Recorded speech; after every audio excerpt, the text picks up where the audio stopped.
বন্যার পানি দেখতে বের হয়েছিলাম। যখন বাসায় ফিরে আসব, এই রাস্তা দিয়ে আসার পথে হঠাৎ আমার স্ত্রীর চোখে পড়ে এই নেউলটি। তখন আমি আমার বাইক থামাই এবং অবলোকন করি কেন এই নেউলটির এই অবস্থা। কাছে গিয়ে হাত দিয়ে বোলানোর জন্য চেষ্টা করি, ভয় লাগে, তাই আর কাছে না গিয়ে একটি ছেলের শরণাপন্ন হলাম।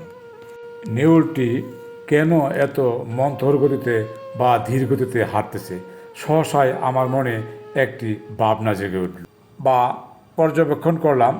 তাতে আমরা দেখতে পেলাম যে তার পিছনের পা দুটোতে আঘাতপ্রাপ্ত যতদূর সম্ভব। তখন আমি চিন্তা করতে লাগলাম যে কিভাবে একে সেবাসজ্জা করা যায়।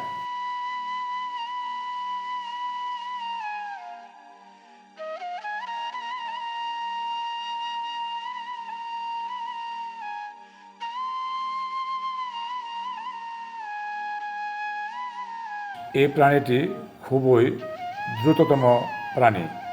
ভাবতে সত্যি অবাক লাগে যে সে কতটুকু অসহায় আজকে।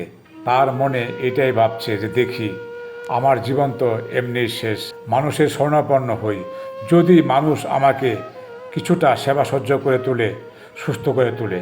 আসলে তার ভাবনা হয়তো এটাই ছিল, যদি তাই না হতো তাহলে কেন ওর নিরাপদ স্থান থেকে মানুষের শরণাপন্ন হলো। কিছুক্ষণ পর একটা ছেলেকে আমি ব্যাগ নিয়ে আসতে বললাম। দেখুন, আমরা এখন এই ভেজিটিকে ব্যাগে ঢোকানোর জন্য চেষ্টা করছি।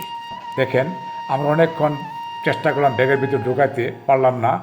এই লাস্টে ছেলেটি ব্যাগ নিয়ে আসলো এবং এই ব্যাগের ভিতরে ঢুকাইতে আমরা সক্ষম হলাম।